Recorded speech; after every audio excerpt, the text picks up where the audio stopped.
Hey, what's up? Hello! It is the first snow of 2025 here in Nashville, Tennessee. I need to show you because it is just... Oh,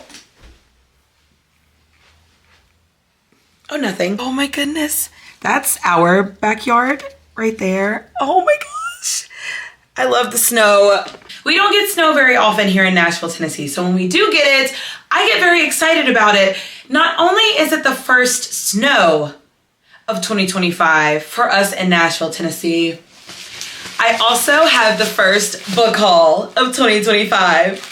I've accumulated some books over the past few weeks, and I'm going to show you some of these are just from random bookshop outings, and some of them are from my birthday, which was at the end of December. So I think it's about 11 books to show you. So let's hop right into it. The first one, we're just going to get it out of the way because it's not relevant right now, but I got Everyone This Christmas Has a Secret by Benjamin Stevenson. Actually, I've already read this one and I vlogged it for my Christmas readathon video.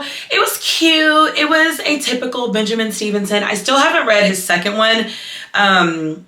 Everyone on This Train is a Suspect, but I did read the first one. Everyone in My Family Has Killed Someone, and I loved it. If you love a good like whodunit mystery thriller, that is a really, really fun one. I listened to it on audio and really enjoyed it. This one is kind of the same idea, just holiday themed. So this blurb says, this holiday season, celebrate with Ernest Cunningham. I keep wanting to say Ernest Hemingway. It's not Hemingway, it's Cunningham. With Ernest Cunningham and a murder mystery replete with all the Christmas staples. Presents, family, an impossible murder or two, and a deadly advent calendar of clues. It's really short. It's about Christmas. There's a murder. It's solved.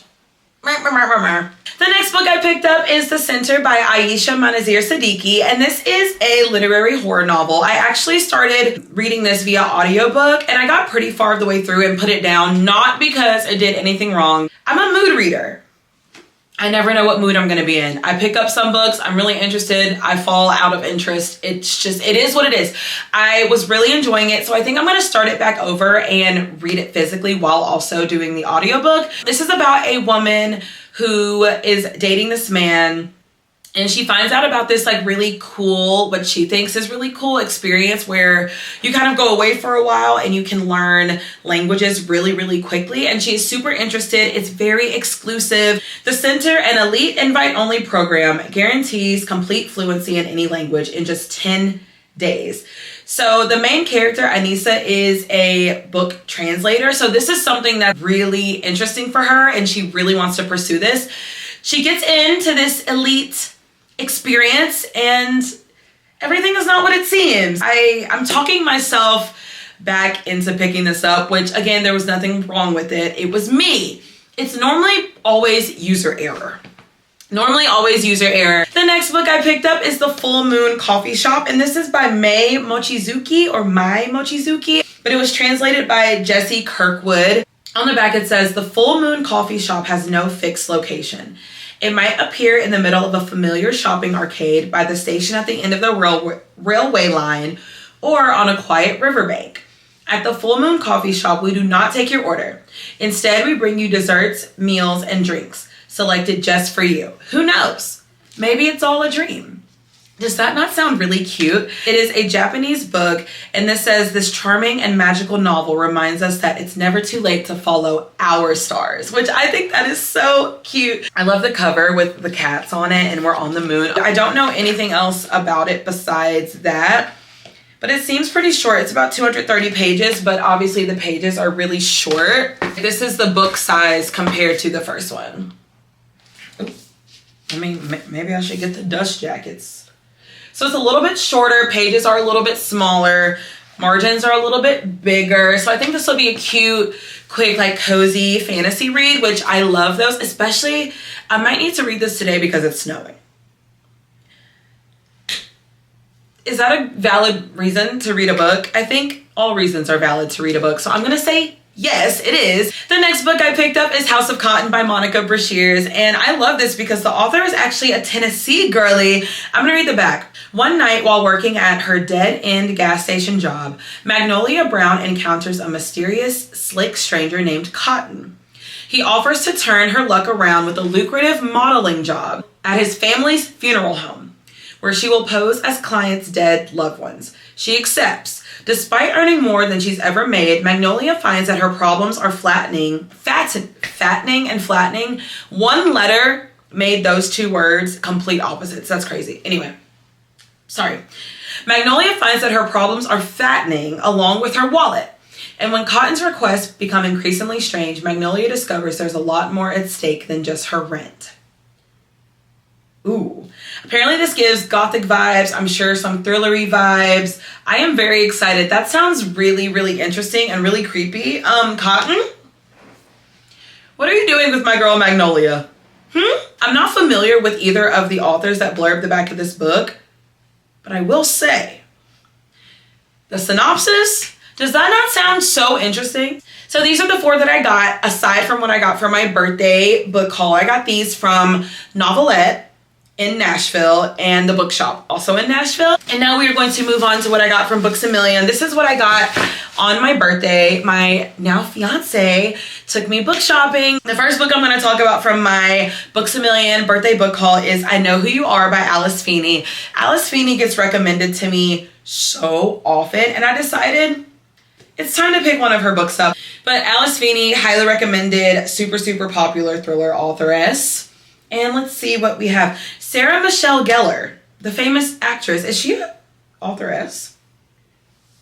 She blurbed this. What a ride. I love this book and the brilliant Hitchcockian twist. Ooh, I love that. Amy Sinclair is the actress everyone thinks they know, but can't remember how. Amy has a secret she's never shared, but someone knows Amy very well. They know who she is and they know what she did. When Amy comes home and discovers her husband is missing, she doesn't seem to know what to do or how to act. The police think she's hiding something, and they're right, she is. But perhaps not what they thought. In fact, her past has come back to haunt her in ways more dangerous and shocking than she could have ever imagined. Oof. That sounded really interesting. There were a few other Alice Feeney's there. There wasn't Rock, Paper, Scissors, because that was the one that I was kind of thinking about when I saw her name in the bookstore. I was like, ooh, Rock, Paper, Scissors. I think that's a wintry thriller. It's obviously wintertime, so let's pick that one up. That one was not there. I can't remember the other ones that were there, but this one sounded the most interesting to me. So I picked this one up.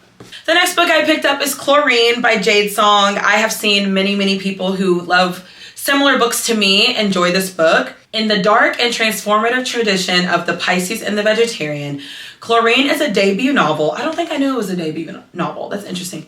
It's a debut novel that blurs the line between a literary coming-of-age narrative and a dark, unsettling horror tale, covering the trials and tribulations of growing up in a society that puts pressure on young women and their bodies. As told from an adult perspective, this is a powerful, relevant novel of immigration, sapphic longing, and fierce, defiant becoming. I believe this is body horror as well. So we're following Bryn, and she's a swimmer, and that's all I really want to know. I think that's all I pretty much did know. I mean, based off the cover, I can make some determinations, make some educated assumptions about what's going to happen. This one sounds fun. It's really short. It's about 230 pages, so I thought this one would be a good one to pick up, especially because 2025, we are expanding our reading taste. How many times do I have to tell you? That's what we're doing. You and I. Okay, sorry. Next. The next book I picked up is Say You Swear by Megan Brandy. This was actually included in my top reads of 2024. And this is the thing. Yes, I already have a copy of this book. I have the original Say You Swear copy. Love you dearly. There are probably teardrop stains and marks all throughout this book. We don't have to talk about it. But here's the thing. This is what happened. There is a second book set in this same world that is following one of the characters from Say You Swear. And that book is called Promise Me Not. I have not taken off the Target sticker. I will. But look at this cover. Like, look at this cover. And look at this cover. Okay, so color scheme, we're on the same page here, right? You know, it's kind of working for me.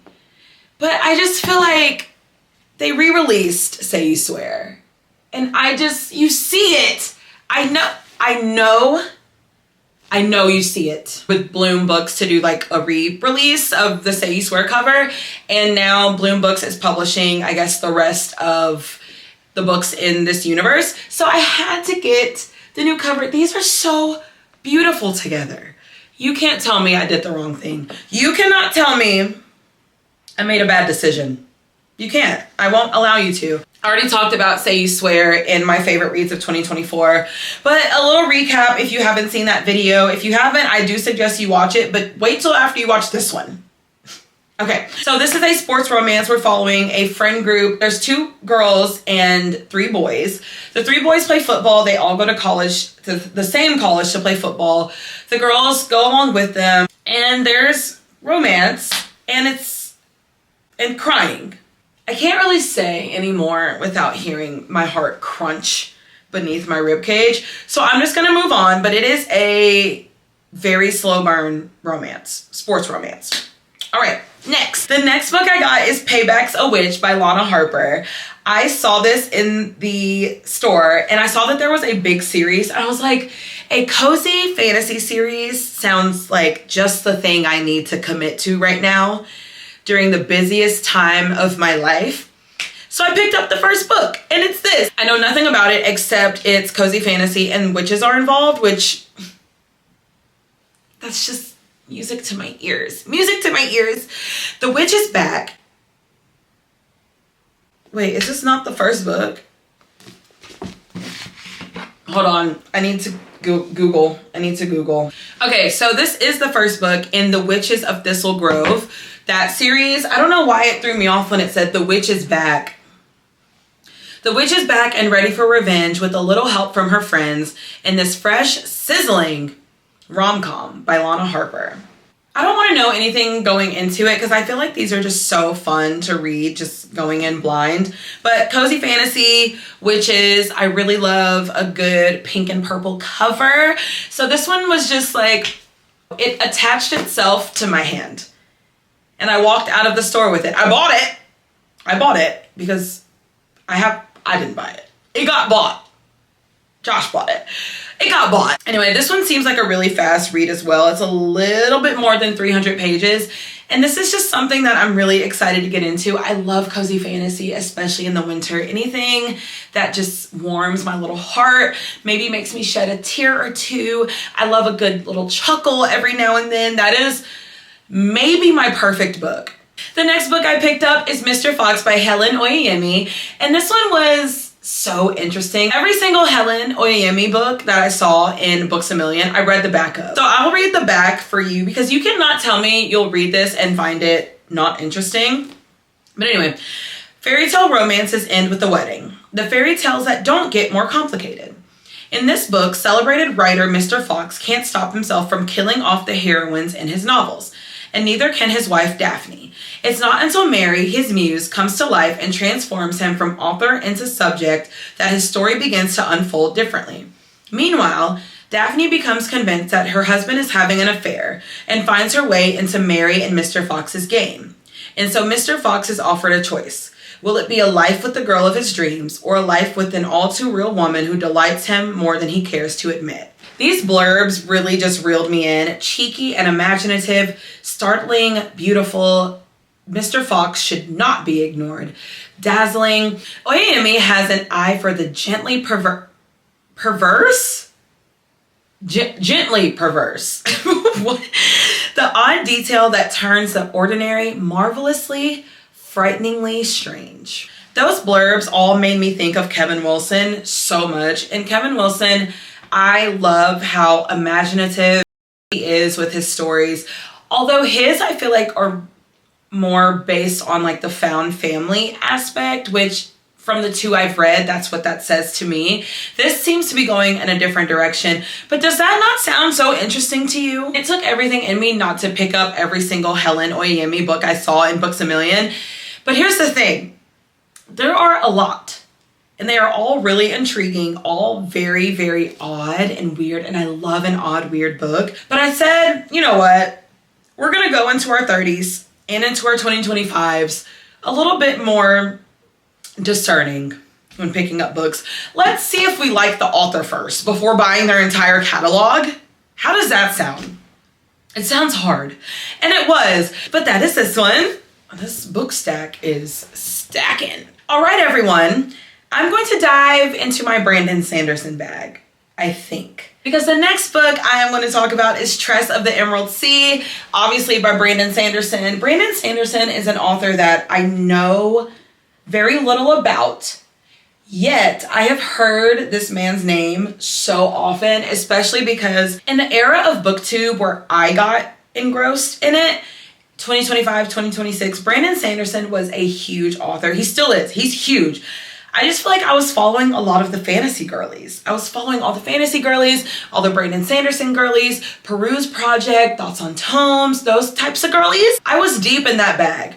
So I've heard a lot about him. I've never read any of his books, but I thought this would be a good introduction. From #1 New York Times bestselling author Brandon Sanderson comes a rollicking, riveting standalone tale set in the Cosmere universe. The only life Tress has known on her island home in an emerald green ocean has been a simple one, with the simple pleasures of collecting cups brought by sailors from faraway lands and listening to stories told by her friend Charlie.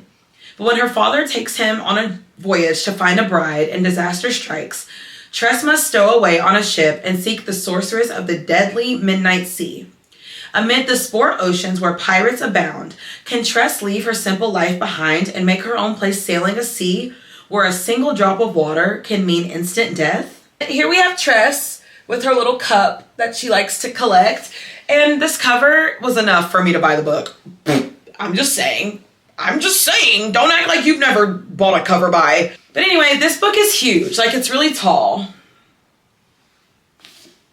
That's compared to, oh, let me compare it to the coffee shop book, because that's a tiny guy. Oh, so cute. Oh my gosh, a cute book that's all I really need. Anyway, I've heard a lot of good things about this book.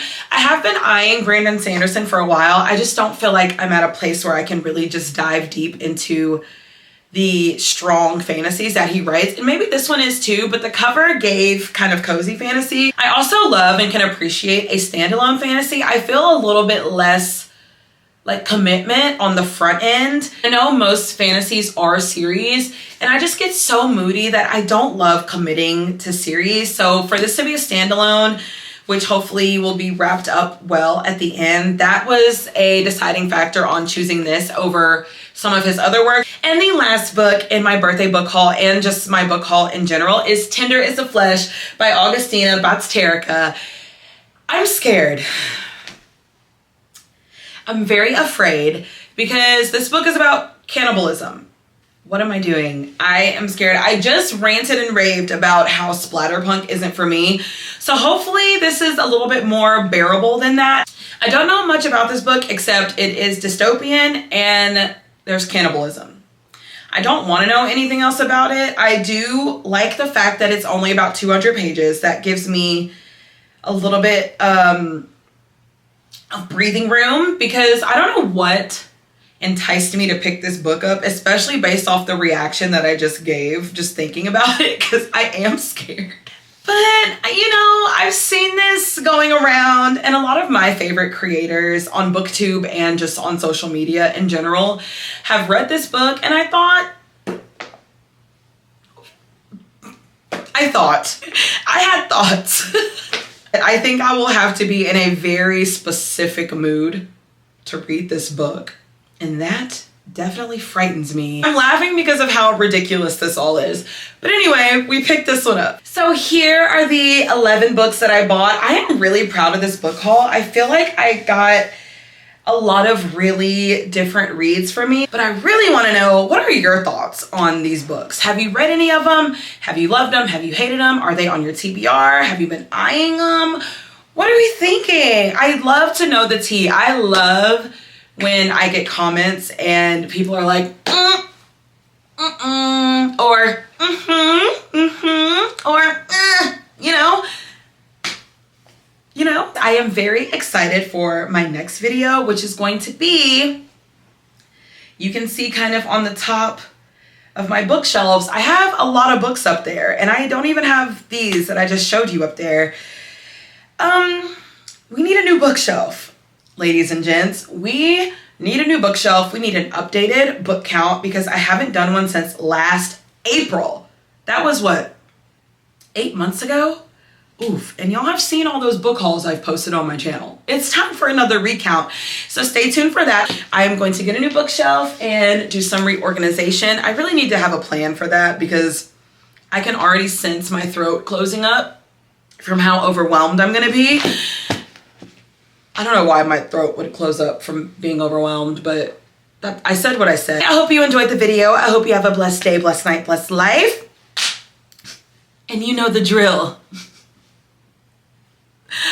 What happened to my eyeballs? There's the door.